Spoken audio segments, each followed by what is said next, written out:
Agradecemos la presencia de la doctora Aida Edma Gutiérrez, directora general. También agradecemos la presencia del doctor Alejandro Moreno Lozano, coordinador de posgrado del Instituto de Estudios Superiores de Progreso Deportivo. También agradecemos la presencia de los alumnos de la licenciatura en Derecho, así como nuestros maestros de la misma licenciatura. Cedo el micrófono al doctor Alejandro Moreno Lozano, coordinador de posgrados del Instituto de Estudios Superiores de Progreso Deportivo. Muchas gracias, licenciada. Bienvenidas y bienvenidos todos. Tiene un aplauso a la licenciada coordinadora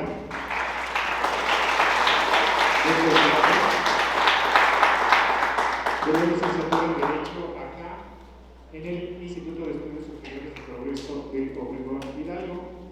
Quisiera presentarles ampliamente al maestro Sergio Jaén Castillo, que el día de hoy nos hace favor de dar esta conferencia que tiene que ver con mecanismos alternativos en el sistema penal acusatorio. Voy a hablar brevemente de él acerca de su vasta trayectoria académica, que como pude ver y constatar, hay muchas personas que le siguen en todas sus capacitaciones y eso de verdad me da mucho gusto. ¿Quieren levantar la mano los que han seguido por largo tiempo al maestro Sergio Jaén en sus distintas capacitaciones? Levanten la mano, por favor. Muchas gracias. Eso habla de la calidad académica que tenemos aquí enfrente. Brevemente les voy a comentar su semblanza curricular. Él tiene la licenciatura en Derecho por la Universidad Científica Latinoamericana de Hidalgo y una especialidad en Derecho Penal. Además, es maestrante en Sistemas de Justicia Adversarial en la Escuela Libre de Derecho del Estado de Hidalgo. Actualmente se desempeña, por supuesto, en el sistema público, en el Instituto de la Defensoría Pública del Estado de Hidalgo. Además, ha fungido como docente en diversas instituciones, como en la Escuela Libre de Derecho del Estado de Hidalgo, en la Universidad CAPEC, Campus Actopan. También ha sido maestro docente en el Centro Universitario Allende, en Tula de Allende, Hidalgo. También ha sido docente en la Universidad CAPEC, Campus Pachuca. También ha sido maestro docente en el Centro Universitario Metropolitano de Hidalgo, catedrático en diversos diplomados y también ha tenido destacadas participaciones como ponentes en congresos nacionales e internacionales. Uno de ellos es como ponente en el taller denominado Estrategias de Litigación, también en el conversatorio denominado El Juicio Oral desde la visión del juzgador, el Ministerio Público y la Defensa. Otro más tiene que ver con el conversatorio denominado Medidas Cautelares, Normativas y su Ejecución. Y así pudiese estar hablando de la vasta trayectoria del ponente del maestro Sergio Jaén Castillo, pero vamos a cederle el uso del micrófono para que sea él quien nos diserte sobre este tema muy importante que tiene que ver con los mecanismos alternativos en el sistema penal acusatorio. Bienvenido, maestro, muchas gracias por la charla que hoy nos va a brindar. Muchas gracias.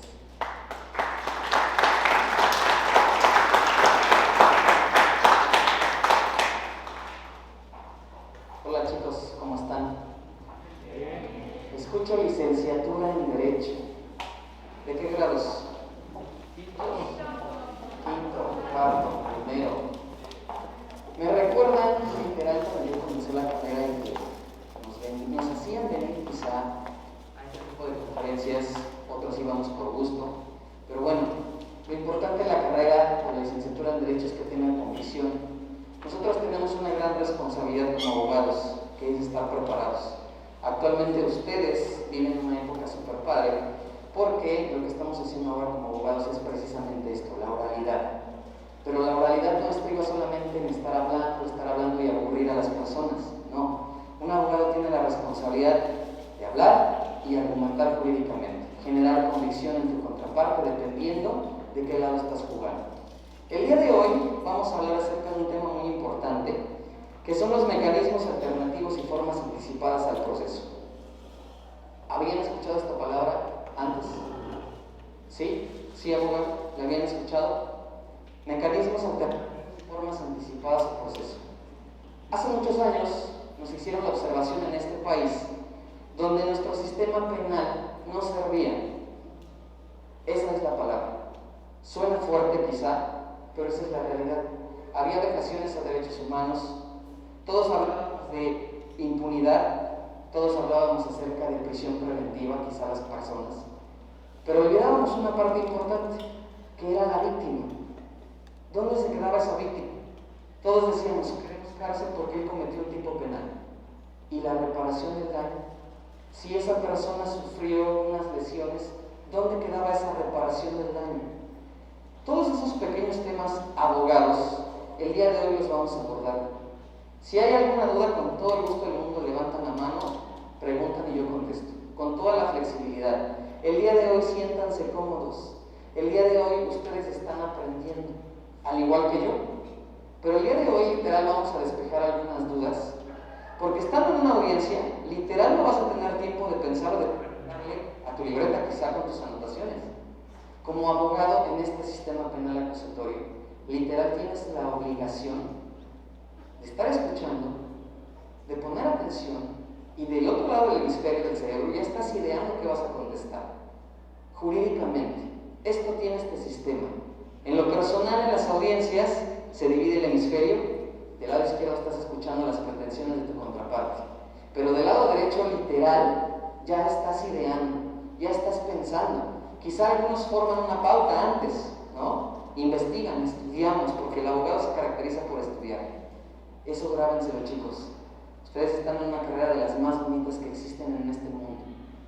Mecanismos alternativos. ¿Qué finalidad tienen? Una básica, dialogar. ¿Quiénes? Las partes. ¿Quiénes son las partes en este sistema penal acusatorio? Comencemos desde lo más básico. De un lado tenemos a una persona que presuntamente, y digo presuntamente porque la victimología también analiza esa parte, la víctima. Persona a quien realmente se le violentó jurídicamente en su esfera. ¿Sí? ¿Y esa víctima por quién es representada? ¿Alguien que levante la mano? ¿Quién representa a una víctima dentro del sistema penal acusatorio? Abogado. ¿Quién? ¿Quién se imagina usted? Adelante ahí atrás. El Ministerio Público. El Ministerio Público.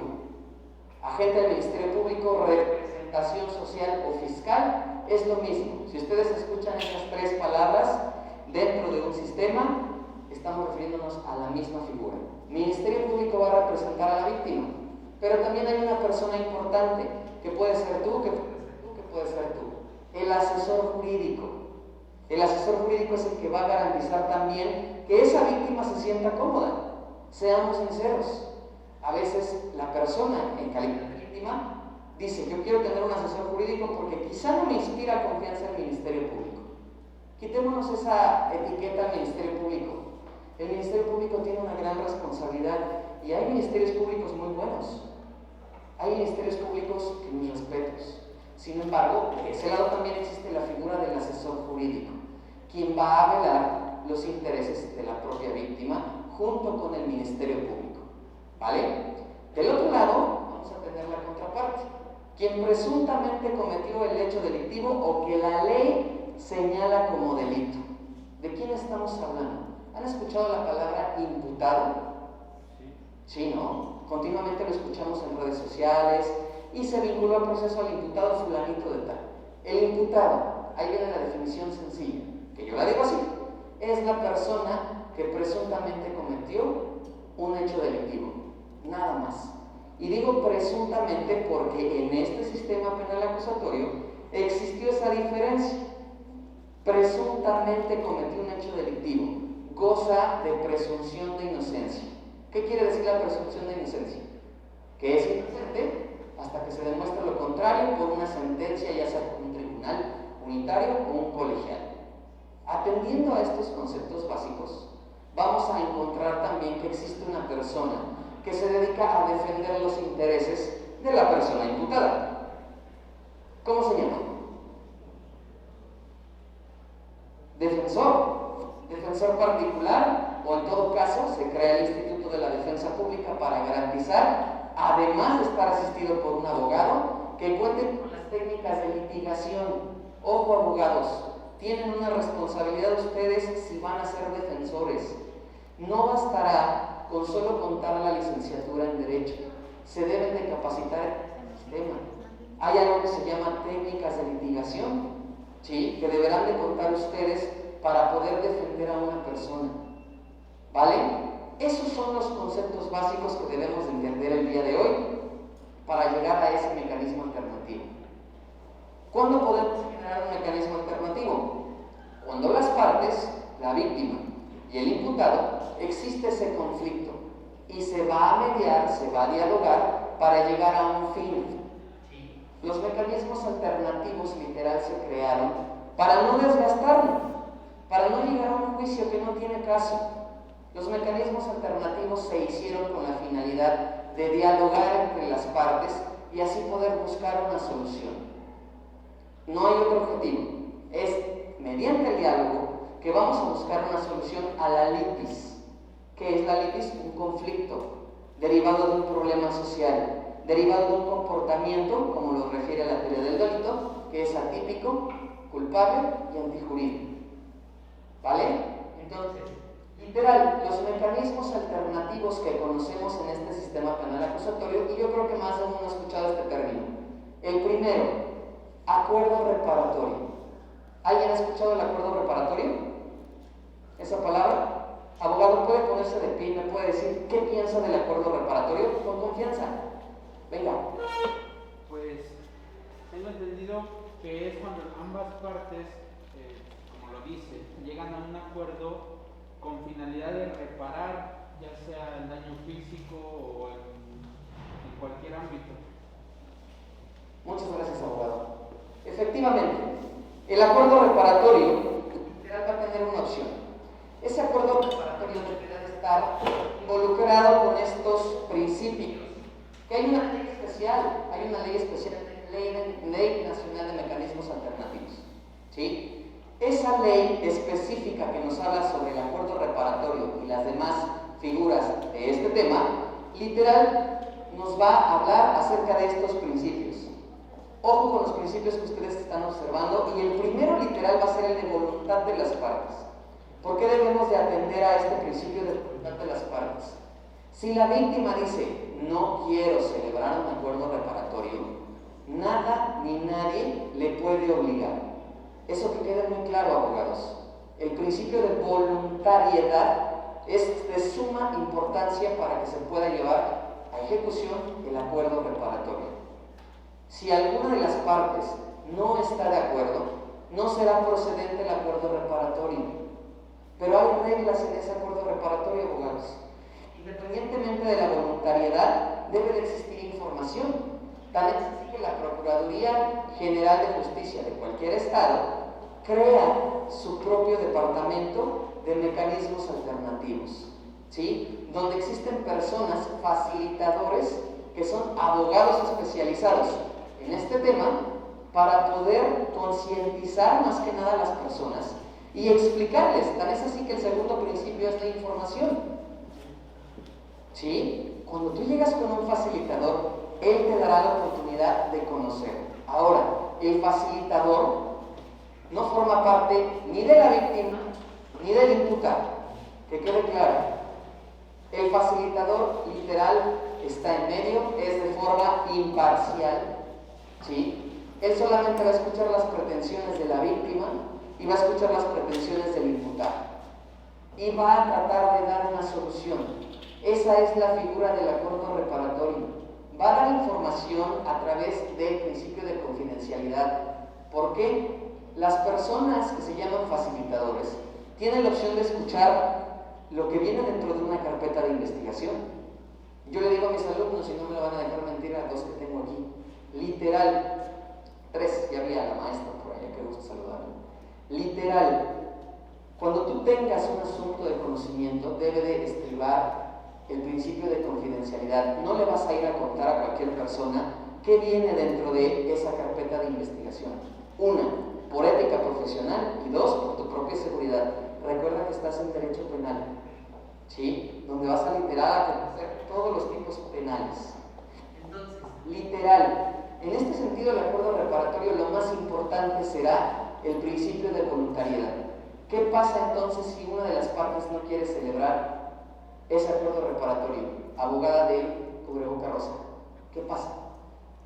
Si tú como víctima me dices a mí, no quiero celebrar un acuerdo reparatorio contigo, ¿qué pasaría? ¿Qué se imaginan que pase? ¿La podemos obligar? Adelante. Es correcto, seguimos con la secuela procedimental. ¿Sí? Insisto, el acuerdo reparatorio forzosamente debe de existir ese principio de voluntad de las partes. Es la única figura que contempla el Código Nacional, fundamento legal 183 de su Código Nacional de Procedimientos Penales. Es la única figura que va a contemplar la voluntad de las partes. Ojo, eso es muy importante. Estamos hablando de mecanismos alternativos que son dos. El primero lo estamos viendo, que es acuerdo reparatorio. ¿Sí? Existe otra figura que vamos a ver más adelante que se llama suspensión condicional a proceso. Sin embargo, sí hay que aprender a diferenciar entre el acuerdo reparatorio, lo más importante es la voluntad de las partes. Y otra cosa súper importante, hablábamos acerca de la reparación del daño. ¿Dónde está la reparación del daño? Si hay una voluntariedad, y esa voluntad corresponde a hacernos cargo literal de esa reparación del daño. ¿Qué es la reparación del daño, abogado?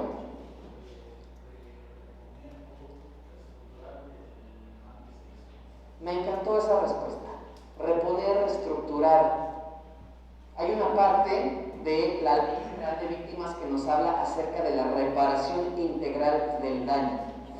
Y que no solamente va a ser en cuestión pecuniaria, porque muchas veces pensamos y decimos, o escuchamos, me van a reparar el daño, y luego lo ponemos de fondo en cuestión monetaria. No es así. También existe la restitución, que precisamente es retrotraer a un momento anterior de haberse cometido el delito. La compensación, la disculpa pública, la medida de no repetición. Sí, abogados, efectivamente, yo me comprometo a ya no generar lesiones a favor de mi hermano.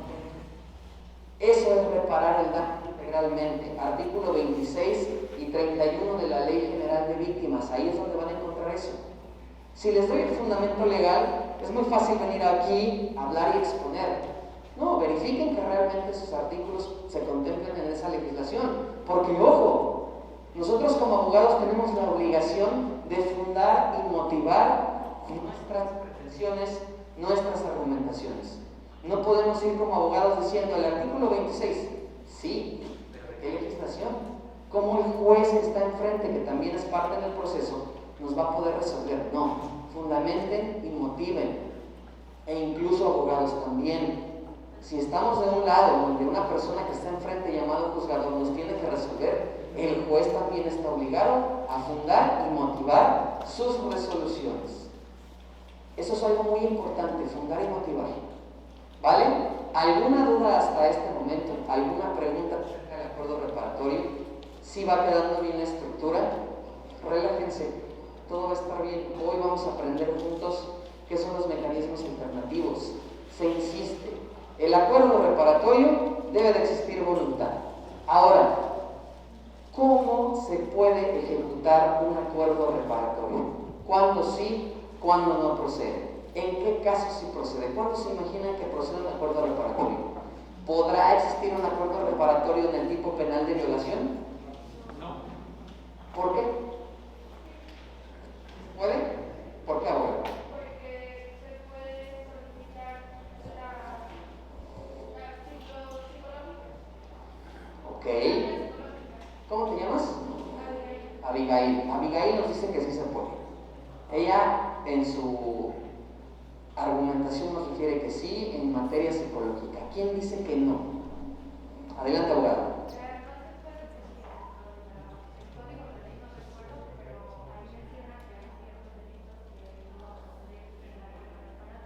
Ok.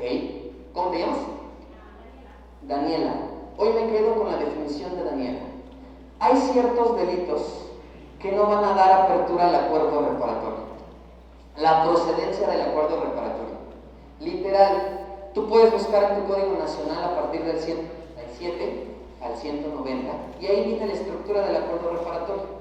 Y dentro de esa procedencia nos dice que solamente procederán el acuerdo reparatorio cuando sean delitos patrimoniales cometidos sin violencia y además delitos que no sean graves. Y en la violación, les ponía de ejemplo, según el 19 Constitucional, párrafo 4 y el 167 de su Código Nacional de Procedimientos Penales, párrafo 4, ahí viene el catálogo de los delitos que son graves: homicidio, violación, genocidio, trata de personas, etcétera, etcétera.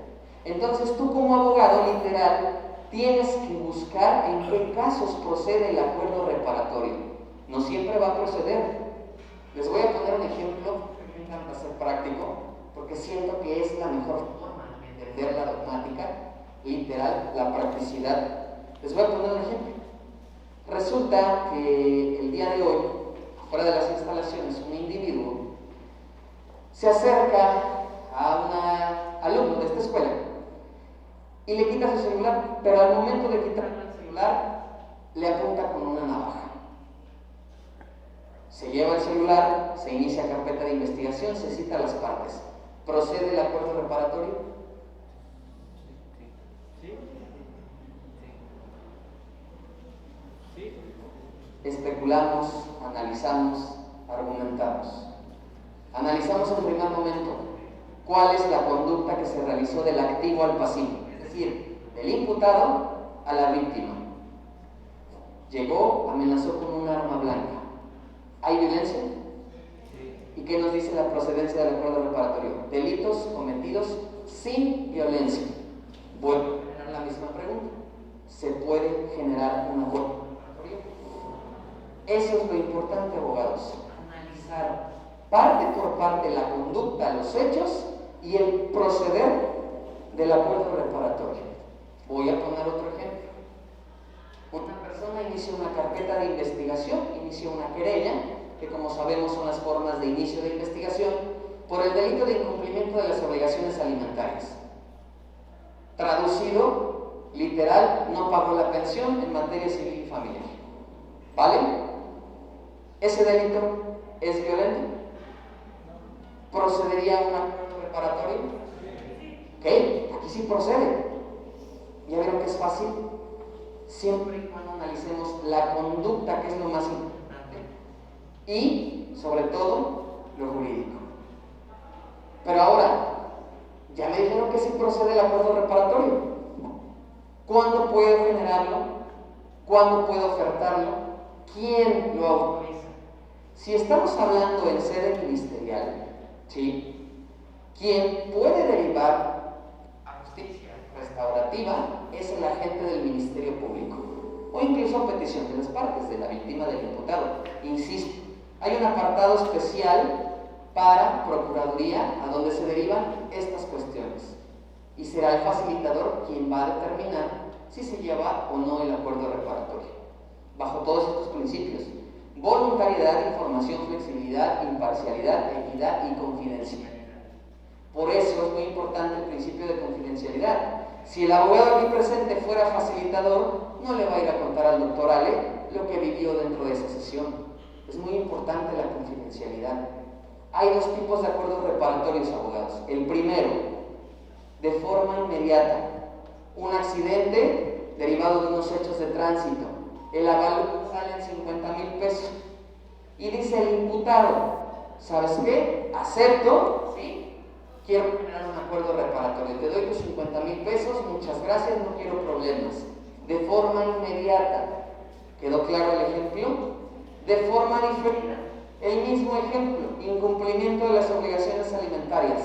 Me llegaba un asunto súper interesante porque era casi el costo de un vehículo de lujo.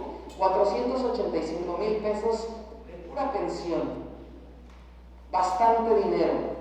Y aquí lo más interesante es el interés superior del menor.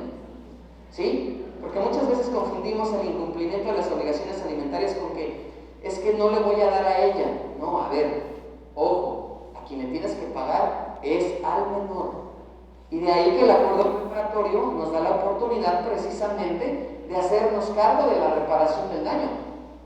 Creo que nadie de este salón, me incluyo, no tenemos 485,000 pesos para entregar en un acuerdo reparatorio de forma inmediata, ¿verdad? Sería muy complicado. Hay quien sí lo hace, pero es muy complicado. Para eso está el acuerdo reparatorio de manera diferida, por parcialidades. La ley establece que cuando hay voluntad de partes, pero no hay un común acuerdo en los pagos, ¿sí? Tú tienes hasta un año para poder pagar ese acuerdo reparatorio diferido. ¿Queda claro? Va de nuevo. Si tú tienes la voluntad de generar un acuerdo reparatorio, pero no tienes la posibilidad, o incluso en la sesión literal, no pudiste llegar a un arreglo, puedes pagarlo en un año. La ley te da un año para poder pagar. Ahora bien, si entre las partes tuvieron oportunidad de dialogar, de generar un común acuerdo, y más aún las parcialidades, literal tienes 3 años para poder pagar. La Ley Nacional de Mecanismos Alternativos te da la oportunidad de pagar en 3 años. Tienes 3 años para poder pagar ese acuerdo reparatorio. ¿Sí quedó claro? ¿Sí se quedó evidente? El acuerdo reparatorio de forma inmediata y el acuerdo reparatorio de forma diferida. ¿Sí quedó claro? Ok. Pero ahora bien, ¿qué pasa si literal ese acuerdo reparatorio que generaron las partes se da un incumplimiento? Porque puede pasar muchas veces, literal, allá en la práctica sucede. Abogada, ¿qué piensa usted cuando una persona incumple un acuerdo reparatorio? ¿Qué va a pasar?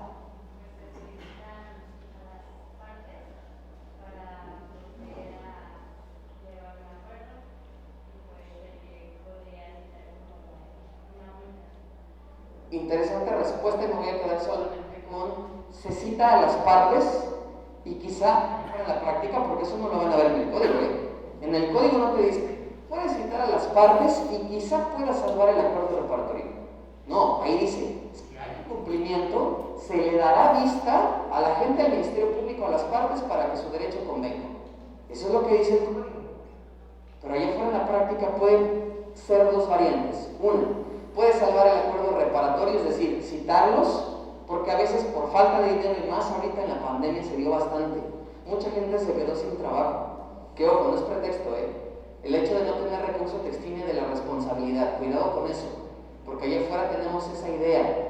No tengo, no pago y métanme a la cárcel. Es lo que frecuentemente escucho. No, no te exime de responsabilidad.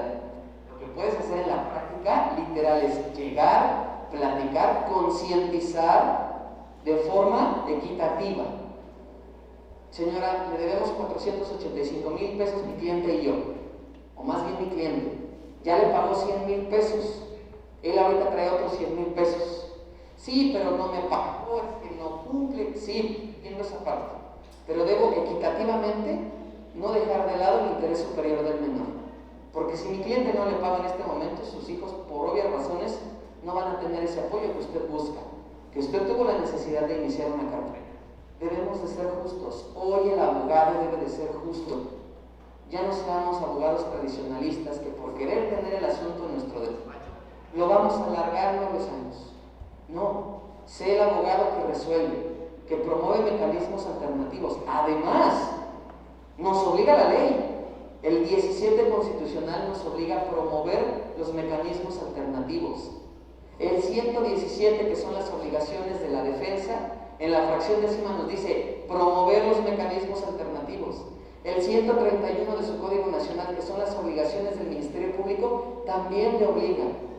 El Código de Ética de los Juzgadores, además del 20 constitucional, también le obliga al juzgador. Estamos obligados a promoverlo, mas no obligados a obligar a las partes a que se lleve a cabo este sistema. ¿Hasta este momento hay alguna duda? ¿Alguna pregunta que quieran generar? Adelante.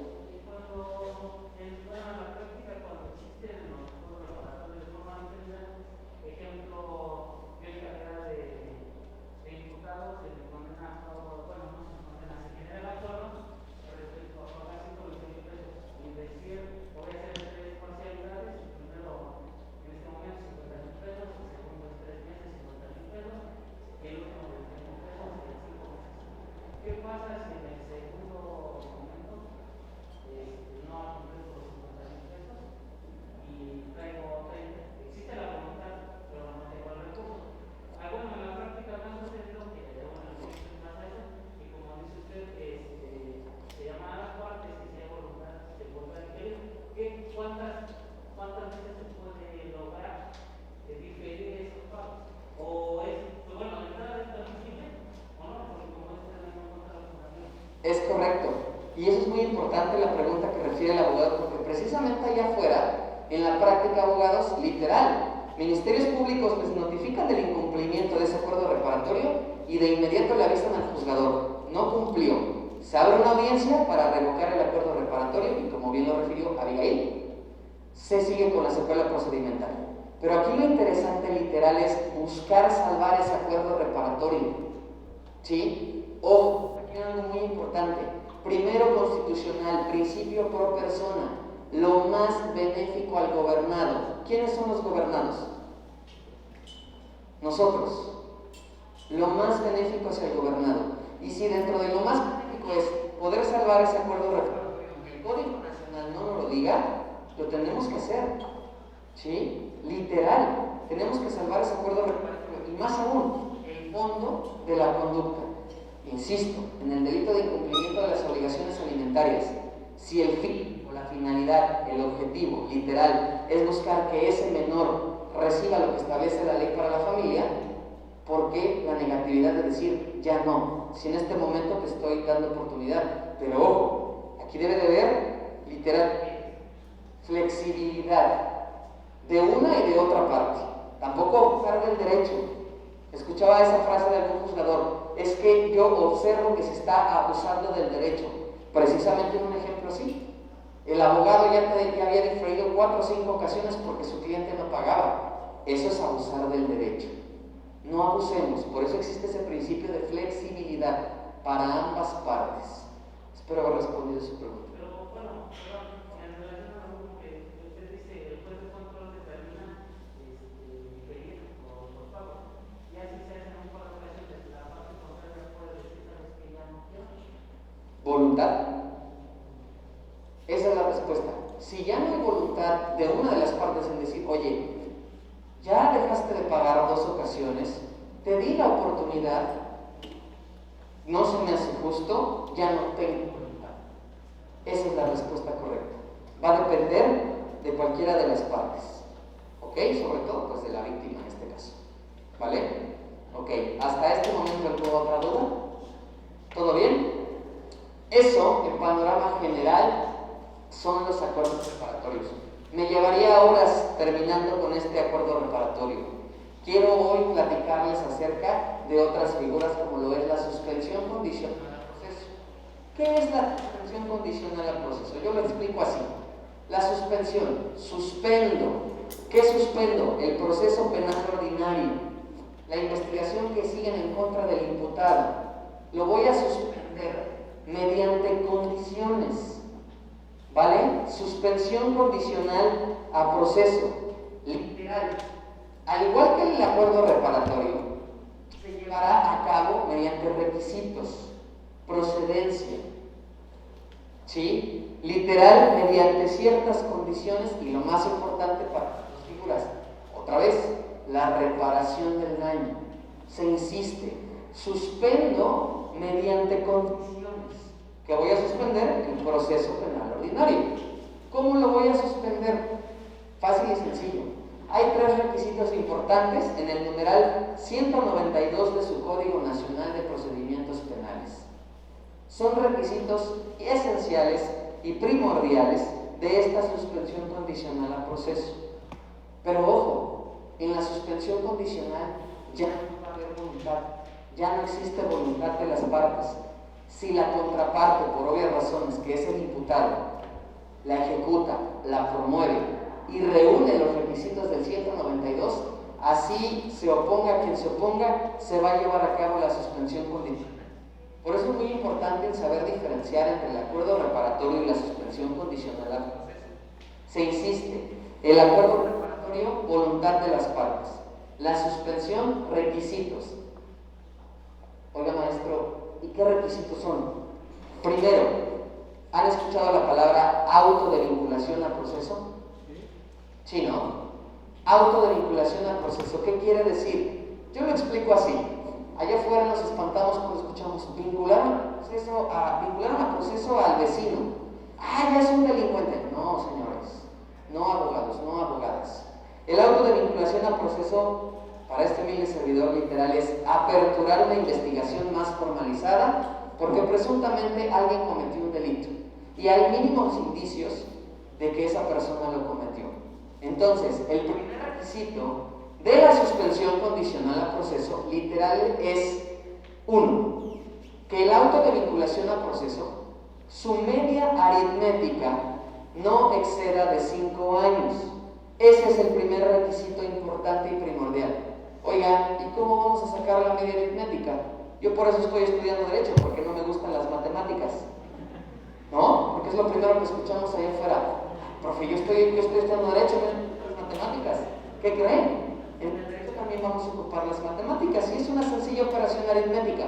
Sumas la pena mínima más la máxima y lo divides entre 2. Santo remedio. Pena mínima más la máxima y lo divides entre 2. ¿Y cómo sabemos cuál es la pena mínima y cuál es la máxima? En cualquier tipo penal contemplado en su código penal de este estado, literal te dice, contemplará el delito, un ejemplo, no recuerdo bien, contemplará el delito de 3 años como mínimo, una máxima de 6. Sumas 3 más 6 y lo divides entre 2. Si esa operación aritmética no excede de los 5 años que requisita el numeral 192, fracción primera, es procedente la suspensión condicional. Ya tienes el primer requisito cubierto. La media aritmética no excede de 5 años. Fracción segunda de su numeral 192 del CNPP. Oposición fundada de la víctima. No, es que yo no quiero porque a mí me cae gordo mi vecino y no quiero que proceda la suspensión condicional. ¿Eso es oposición fundada de la víctima? ¿Pudiera llamarse oposición fundada de la víctima a eso? No. Una oposición fundada sería así. No, su señoría, yo como víctima no me han pagado lo que yo exijo y además demostré debidamente dentro de la carpeta de investigación. Y además, antes de entrar a esta audiencia, me amenazó y me dijo que si yo no cooperaba, que me iba a matar. Y tengo miedo. Ahí está la oposición fundada de la víctima. No nada más decir, no quiero porque no me interesa. Por eso que la diferencia del acuerdo reparatorio y la suspensión condicional es la voluntad de partes. Recordemos en el acuerdo reparatorio, los dos tendrían que estar de acuerdo. Aquí, en la suspensión condicional a proceso, con que uno promueva la suspensión y reúna los requisitos que estamos analizando, es más que suficiente. Tercer y último requisito, y uno de los más importantes, 192 fracción tercera. Literal, que existan 2 años desde el cumplimiento de una suspensión o 5 años del incumplimiento. Oiga, ¿y cómo vamos a saber literal que sí cumplió o no cumplió? Hay una unidad especializada en este sistema que se llama Unidad de Medidas Cautelares. Esa unidad de medidas cautelares lo que busca, lo que pretende, el objetivo literal es salvaguardar las medidas cautelares, vigilar que esté cumpliendo el imputado y otra, la suspensión condicional al proceso. ¿Sí queda claro? ¿Quién va a vigilar la suspensión condicional? ¿Quién va a saber quién ha celebrado una suspensión condicional? La unidad de medidas cautelares. Le vamos a dirigir un oficio a unidad de medidas cautelares y literal nos va a contestar si Abigail u otra persona ha celebrado específicamente una suspensión condicional. Pero aquí hay algo muy interesante en la práctica, abogados.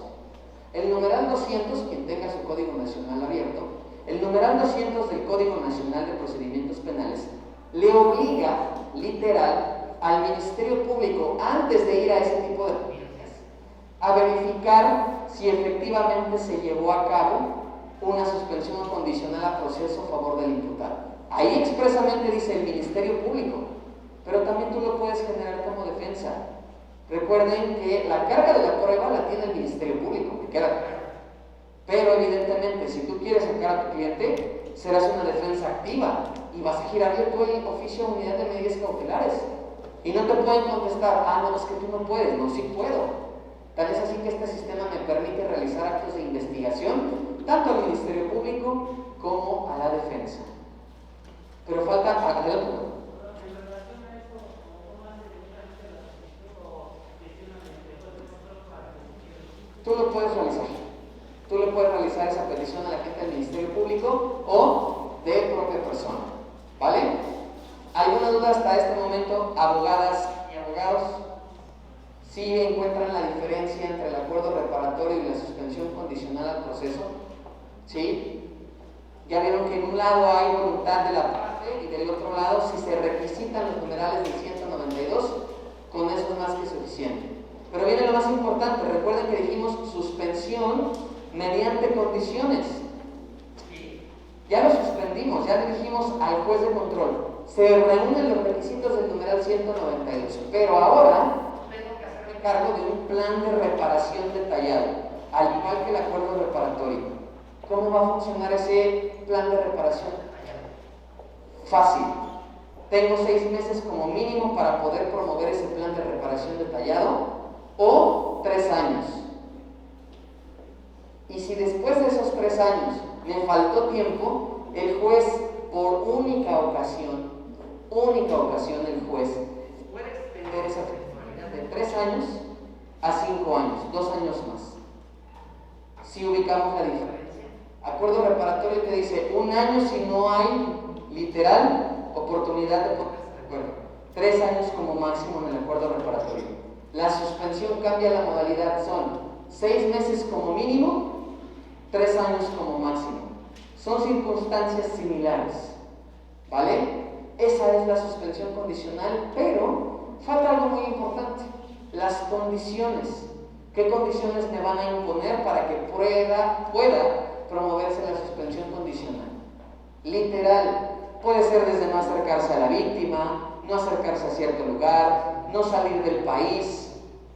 Van a ser varias condiciones. ¿Cuál es el fundamento? 195 de su Código Nacional de Procedimientos Penales. ¿Sí? Literal, el acuerdo reparatorio y la suspensión condicional. ¿Qué va a pasar? Le pregunto al abogado de azul. Usted, abogado, ¿qué piensa si el acuerdo reparatorio y la suspensión condicional cumplen con su objetivo? Es decir, se reúnen todos los requisitos y además se cumple con las condiciones tanto de un acuerdo reparatorio y una suspensión. ¿Qué se imagina usted? ¿Cómo se llama? Alexandro. ¿Qué pasaría, Alexandro, si se cumple tanto el acuerdo reparatorio como la suspensión condicional? ¿Qué te imaginas tú?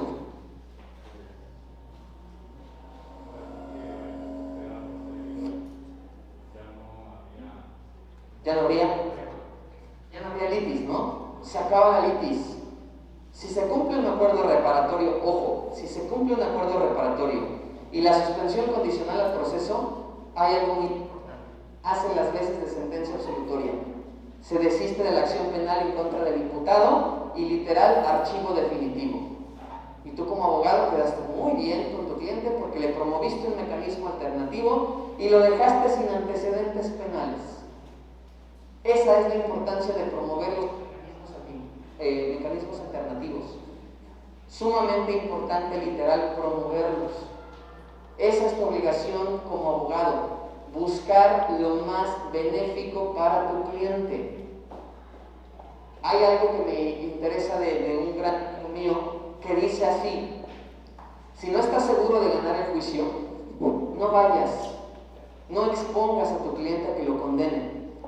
Si tienes la oportunidad y es procedente el acuerdo reparatorio y la suspensión condicional al proceso, vete por esa vía.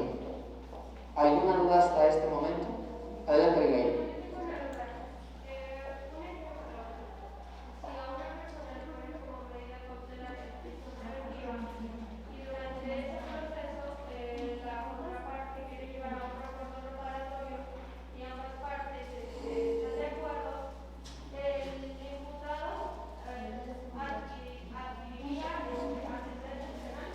¿no?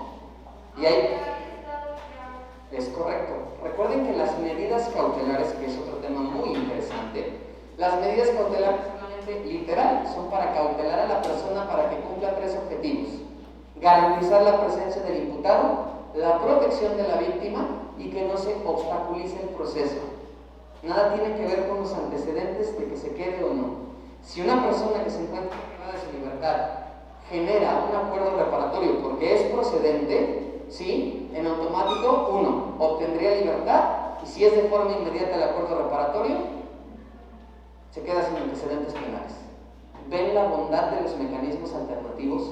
En el sistema tradicional no pasaba eso. Consignaba el MP, se llevaba una investigación de años, y la reparación del daño nadie sabía. Había muchas personas inocentes allá adentro. Por eso este mecanismo alternativo es tan importante como el respirar. Sí, así de dramático está el asunto. Tú puedes literal sacar de prisión preventiva a tu cliente con estos mecanismos alternativos. Oiga, pero si está dentro de cárcel, ¿cómo va a platicar con la víctima? Se puede llegar precisamente a esa sesión con el facilitador que buscará la forma efectiva de poder dialogar y poder llevar a cabo el mecanismo alternativo, sea cual sea procedente. ¿Quedó claro esa parte? Está interesante el tema, ¿no? Sé que son temas nuevos para ustedes, hay muchas caras muy jovencitas, quizá primero o segundo semestre, pero de verdad algún día me van a recordar y van a decir: ¿cuánta razón tenía el maestro? Ya que voy en 10º, ya pude sacar a alguien, ya pude asesorar a alguien, o incluso no estamos literal libres de que lo típico: oye, tú que eres abogado, ¿qué piensas? ¿Cómo le puedo hacer? El día de hoy ya aprendiste algo nuevo. El día de hoy vas a compartir en casa y le vas a decir al vecino: oye, no te vayas a juicio, mira, me dijiste que pues lo cometiste. Están los mecanismos alternativos. En otros países, abogados como Chile, como Argentina, como Perú, que nos llevan de avanzada literal este sistema, fue toda una generación que así, literal, les comentaba de qué se trataba. Toda una generación creció con un sistema de esta índole. Cuando llegaron a la universidad ya dominaban el sistema. Es lo que nos falta a este país: capacitación continua. Hay quienes dicen: no me gusta capacitarme. Son abogados. Si no se capacitan, allá afuera está bien complicado. Hay un monstruo allá afuera que se les puede comer. Les invito a que se capaciten continuamente.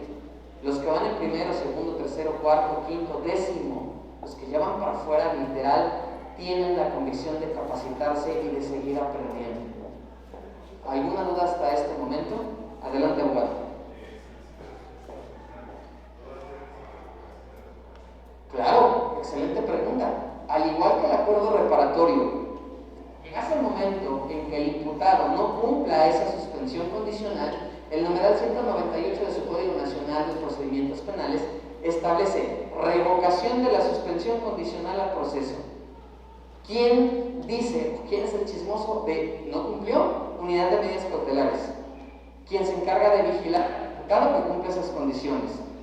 Oye, no cumplió Ministerio Público. En consecuencia, el Ministerio Público tiene que girar un oficio al juzgado para abrir una audiencia llamada o denominada revocación de suspensión condicional. E incluso ahí, abogado, aun y cuando haya incumplido el imputado, también se puede salvar la suspensión condicional. Por eso es que les comentaba, el juez, por única y exclusiva ocasión, puede extender la suspensión a 2 años más. Entonces, va a depender de la estrategia de tanto el Ministerio Público como la defensa. ¿Vale? Chicos, mecanismos alternativos en este sistema solamente hay 2. No se confundan. Mecanismos alternativos, 183 y 184 de su Código Nacional, acuerdo reparatorio y suspensión condicional al proceso. Son los únicos 2 mecanismos alternativos de solución al conflicto que contempla tanto la Constitución como el Código Nacional. No hay otros. Observaba la primera plantilla donde decía mecanismos alternativos y formas anticipadas al proceso.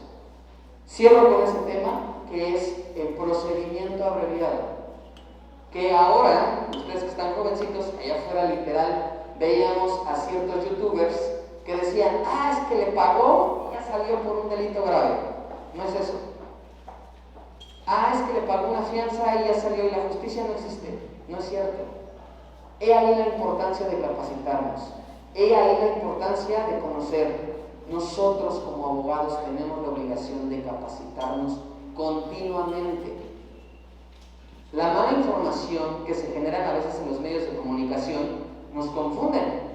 El día que yo vi el título, le pagó la fianza, la violó y salió en libertad.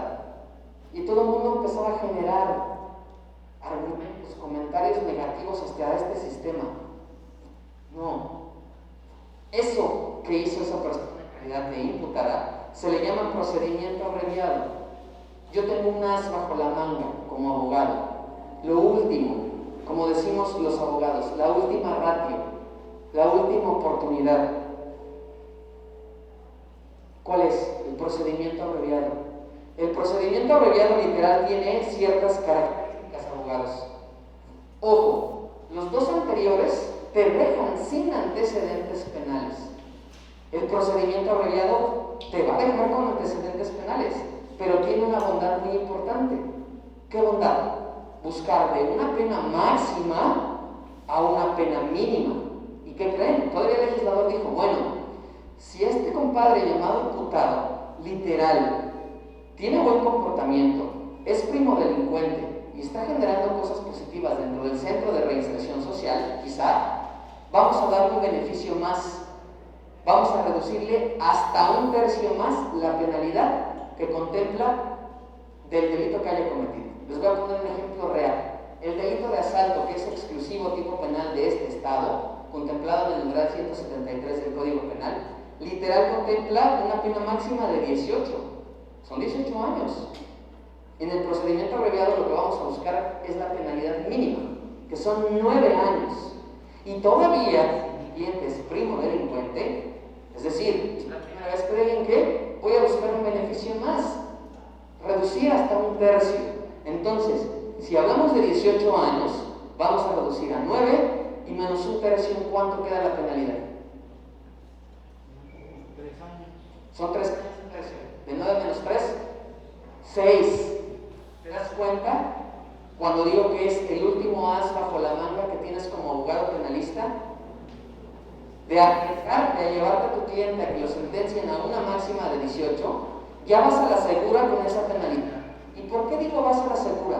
Porque literal este procedimiento abreviado es llegar con el agente del Ministerio Público y decirle, a ver, Ministerio Público, mi cliente desea accesar, muchos decimos que es un derecho, pero no es un derecho, desea accesar a este procedimiento abreviado porque además la Constitución lo contempla.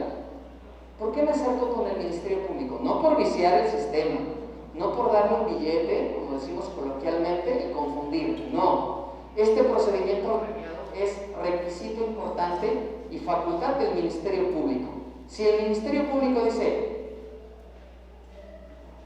no le voy a otorgar el procedimiento abreviado, ni amparo, ni revisión, ni queja, ni la Suprema Corte de Justicia, literal, hará que el Ministerio Público lleve a cabo el procedimiento abreviado. Pero ojo, no es arbitrario. También debe de haber una fundamentación en decir, no te lo concedo. Hay requisitos también. Y algo muy importante en este procedimiento abreviado, porque allá afuera se confunde.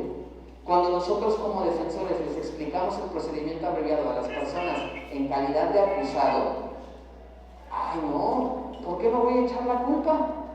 No, ¿por qué voy a aceptar la penalidad que está diciendo el Ministerio Público? No, licenciado, usted no me está ayudando. A ver, calma.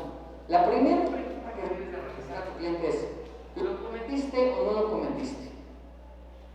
No, es que no, sí o no. Esa pregunta tendrá que ser la primera que le vas a realizar a tu cliente, porque de ahí tú vas a generar líneas de investigación. Si no lo cometió, defensa activa, realiza actos de investigación para demostrar su inocencia. Si lo cometió, ¿para qué? Si lo cometió, ¿para qué vas a ir a un juicio? Salvedad que dentro de la carpeta de investigación existan errores garrafales y donde ahí te puedas agarrar para poder obtener una sentencia absolutoria. Adelante, Abigail. ¿Cuánto tiempo se puede pedir el procedimiento abreviado? Ok, interesante pregunta. ¿Cuándo puedo pedir el procedimiento abreviado? En cualquier Si de llegar a la vinculación al proceso al mes ya no quiero seguir el proceso, me voy al abreviado, lo puedes peticionar con el agente del Ministerio Público. Y ojo, ese protocolo, ese escrito que va a realizar el agente del Ministerio Público, literal, tendrá que ser autorizado por su superior jerárquico. Y aquí es donde entra el debate, porque a veces ese superior jerárquico dice, no te voy a autorizar la pena mínima. Oiga, pero mi cliente es primo delincuente. No. Ahí existe un candadito que quizá mucho debate allá afuera, pero la realidad es que el Ministerio Público tiene la facultad de poder realizar ese protocolo, ese procedimiento abreviado, y tendrá que ser autorizado por el superior jerárquico para que a su vez sea expuesto ante el juzgador y se lleve a cabo. ¿Qué beneficios obtengo? Pena máxima, pena mínima menos 1/3. Primer beneficio. Ahora, viene algo muy complicado. El numeral 200, literal, nos dice que el acusado deberá de reconocer la conducta que desplegó. Deberá expresar que renuncia al derecho de irse a un juicio oral y que además acepta la penalidad. Por eso es una negociación. No estás negociando un coche, una res, un vehículo o algo, no. Estás literal negociando una penalidad. Es tu último as. Adelante, abogado. ¿Este procedimiento abreviado aplica en todos los delitos o igual solo en estos? Sí.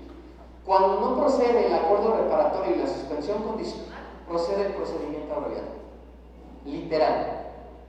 Por eso los requisitos importantes del procedimiento abreviado es, insisto, el último as bajo la manga. Yo no me iría en un incumplimiento de las obligaciones alimentarias en un procedimiento abreviado. ¿Por qué? Me va a dejar con antecedentes penales. Por eso insisto, es el último as bajo la manga que tengo, ya sea para obtener un beneficio de una pena mínima o incluso viene otro tema muy interesante. El Código Penal vigente para el Estado de Hidalgo en el numeral 78 y 81 literal nos establece la conmutación de la pena. Si hay un delito y la penalidad es igual a 4 o menor a 4 años que te ofrece el Ministerio Público, te llevas a tu imputado en esa audiencia. Ojo con eso. Si en el procedimiento abreviado el Ministerio Público te dice, ok, nos vamos al abreviado, pero te voy a ofertar 3 años 9 meses, adelante. Conmutas la pena en lugar de pena prisión, haces trabajos a favor de la comunidad, sacas a tu cliente de prisión. O incluso también hablamos de un sustitutivo. No quiero pagar con pena prisión, pagas con dinero. Se puede. Siempre y cuando la pena sea 4 años o inferior a 4 años. Por eso es muy importante que entendamos estas figuras. Y esta es la única forma anticipada al proceso, no hay otra. Los dos mecanismos es acuerdo reparatorio y suspensión condicional al proceso. Nada más. La única forma anticipada es esta. Y sí, te va a dejar con antecedentes penales, pero obtienes un beneficio. No vas a compurgar una pena mayor, vas por una pena menor, menos un tercio. Adelante. ¿Se puede utilizar el procedimiento abreviado cuando existe un desacato a una orden o una sentencia? ¿Cómo qué tipo de desacato? Por ejemplo, la persona sale bajo fianza y tiene que ir a firmar cada cierto tiempo. Deja de asistir de firmar. ¿Ahí se puede aplicar el procedimiento abreviado o no? Vamos a ubicar. El abogado refiere la palabra fianza. En este sistema ya no existe la fianza. Quizá te refieras a una medida cautelar. Una medida cautelar donde efectivamente puedas salir a firmar consecutivamente. Y si no firmas, ¿qué va a pasar? ¿Ya pierdes todo? No. Simplemente hay algo que se llama peligro de sustracción del imputado. 168, fracción tercera, desacato a citaciones judiciales, o la fracción cuarta, que es desacato o incumplimiento de alguna medida cautelar. No tiene nada que ver. Insisto, la forma anticipada es independiente a la medida cautelar que se lleve a cabo en el proceso. Muy buena pregunta. ¿Vale? ¿Dudas, abogados? Me puedo pasar las horas aquí, pero ya se nos pasó el tiempo, doctor. Directora, muchas gracias de verdad por la invitación. Me siento muy a gusto. Me siento muy a gusto con ustedes. Espero, chicos, que no les haya aburrido la plática. Me encanta que generen preguntas.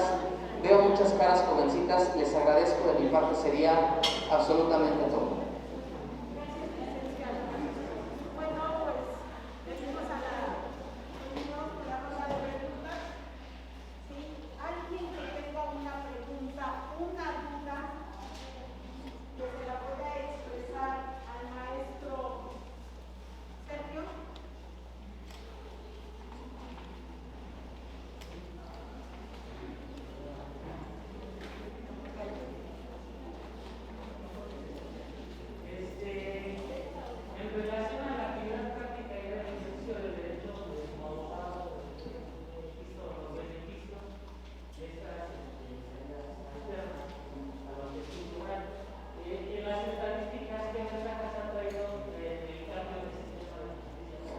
Ok, hay una pregunta, o más bien una conclusión que la sociedad realiza allá afuera, que este sistema no sirve.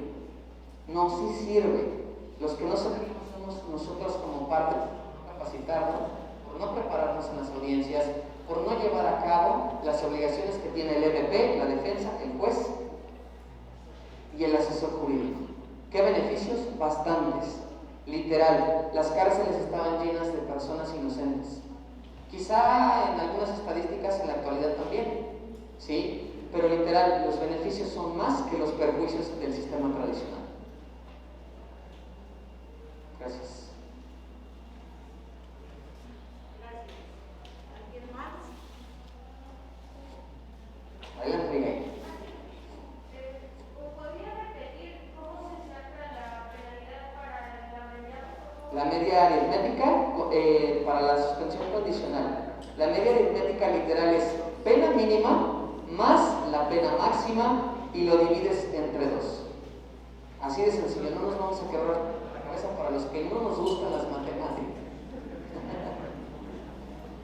Literal. ¿Alguna otra pregunta, abogados? Adelante y atrás. Por decir, para sacar la tesis, ¿cómo es? Si te puedes acercar para escucharte un poco mejor, te agradecería bastante. Bueno, hace un rato había comentado. Acércate sin miedo, no pasa nada.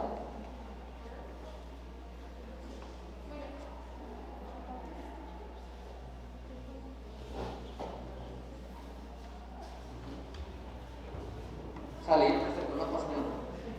¿Qué onda? Bueno, hace un rato había comentado que se sacaba el procedimiento abreviado porque era la pena máxima, pena mínima, menos un tercio. ¿Cómo se quita la Obviamente pues es una operación un poquito más, y más cuando nos refieren que son meses, ahí vamos literal a ocupar la famosa regla de 3. La famosa regla de 3 literal nos va a permitir formular el menos un tercio. Les puse yo el ejemplo con números enteros para que literalmente entendieran un poco más, pero literal con esa regla de 3 vamos a poder establecer literal, si un año tiene 12 meses, explico, literal una regla de 3 va a bastar o va a ser suficiente para poder descontar el tercio de esa penalidad. ¿Ok? De hecho, si gustan, por favor, les puedo mandar, es como una pequeña guía precisamente para hacer varios ejercicios. Eso con años para que ustedes puedan realizar. ¿Vale? Es una guía muy práctica, muy práctica. ¿Alguna otra pregunta? De nada. ¿Todo bien? ¿Todo claro como el agua? Aquí es donde deben de preguntar, chicos. Allá en la audiencia no. De verdad, se los digo por experiencia. Cuando yo empecé como defensor público hace ya 8 años, actualmente coordino los defensores públicos del distrito donde pertenezco, y era bien complicado, Más vale preguntar ahorita y no quedarme con la duda. Hoy es el momento pertinente para poder, literal, despejar dudas. Ojo, nadie sabe el sistema penal de arriba para abajo. La práctica y el estudio continuo es el que te llevará por un buen camino en este sistema penal. Es un sistema muy bonito, de verdad.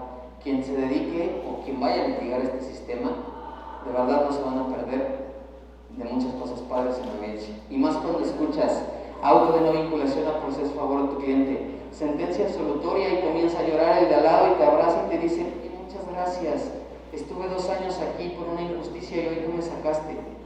De verdad, tiene tantas dificultades, pero también está del otro lado, es del Ministerio Público, que tienen una gran responsabilidad de integrar correctamente una carpeta de investigación. No es fácil, no demeritemos el trabajo del Ministerio Público. Quien desee o quien tenga el sueño de ser agente del Ministerio Público es un trabajo muy bonito, pero una gran responsabilidad. El integrar una carpeta, dirigir la investigación, no es nada fácil. Y para la defensa mucho menos, también generar actos de investigación, buscar donde no hay, acudir al lugar de los hechos a las 3 de la mañana, porque literal tienes que buscar la visibilidad que estaban narrando en esa carpeta de investigación. Literal tienes que buscar el momento exacto de poder generar actos de investigación. Este sistema, por mi parte, sería todo. Muchas gracias.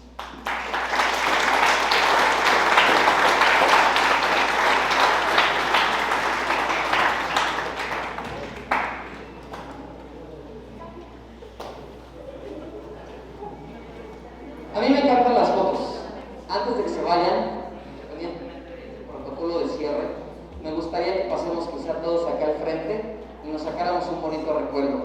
Literal, los mejores recuerdos se llevan aquí, pero si los podemos documentar, está de lujo. Así que les pediría hacer que enorme favor, antes de que se puedan retirar, les dejo mis redes sociales, por si alguien quiere agregarme. Ahí están en Facebook y en Twitter. Me encanta publicar cosas acerca, medios jurídicos también, pero me encanta igual compartir información de lo actualizado. Por ahí, si gustan agregarme a mis redes sociales, con todo el gusto del mundo estamos disponibles, ¿vale?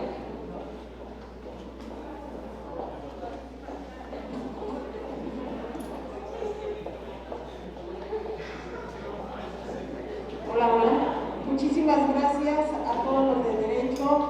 Gracias, maestro Sergio, que sin duda esta conversación, esta plática ha sido de mucho beneficio, de mucho conocimiento para los chicos de Derecho, para todos los niveles, escolarizado y mixto, las modalidades. Muchísimas gracias. Cedo el micrófono a la doctora Aida.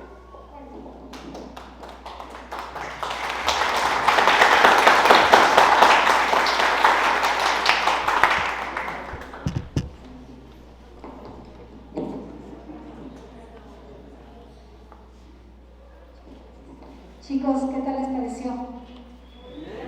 Súper bien. Bueno, quiero decirles que esta joya del derecho penal da clases aquí en el posgrado.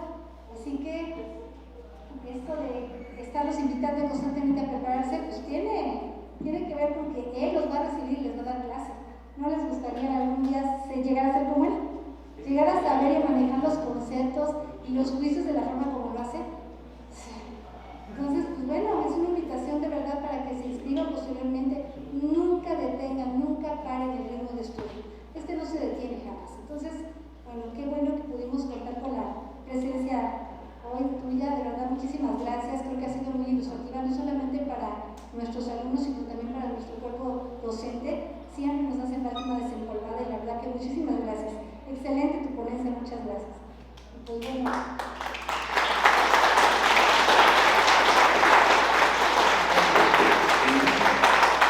Por supuesto, a las felicitaciones a nuestro maestro Sergio Jaime Castillo, que está aquí colaborando en la maestría en juicios orales. Es lo de hoy, no es una moda, yo creo que es algo que llegó para quedarse, justamente por todo lo que ya disertaba, ¿no? Por la caducidad del anterior modelo. Tenemos hoy la oportunidad, porque la tenemos aquí en Progreso, aquí en la institución educativa, aquí en el Instituto de Estudios Superiores de Progreso de Obregón Hidalgo. ¿Cuándo comenzamos? Comenzamos mayo, junio, para todos ustedes los que quieran inscribirse, y lo pueden hacer ya, justamente con ADI, dar sus datos para estar muy al pendiente de su proceso. Pues sin más, voy a entregar la constancia al maestro Sergio Jaime Castillo por esta conferencia magistral que llevo por título Mecanismos Alternativos en el Sistema Penal Acusatorio. Muchísimas gracias y muchas felicidades.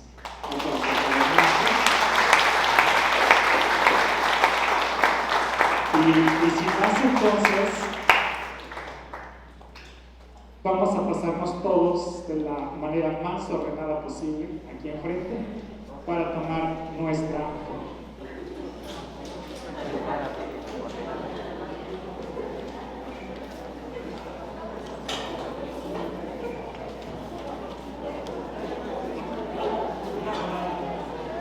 sería bueno que unos estuvieran aquí arriba, el ponente al centro y otros abajo, por favor.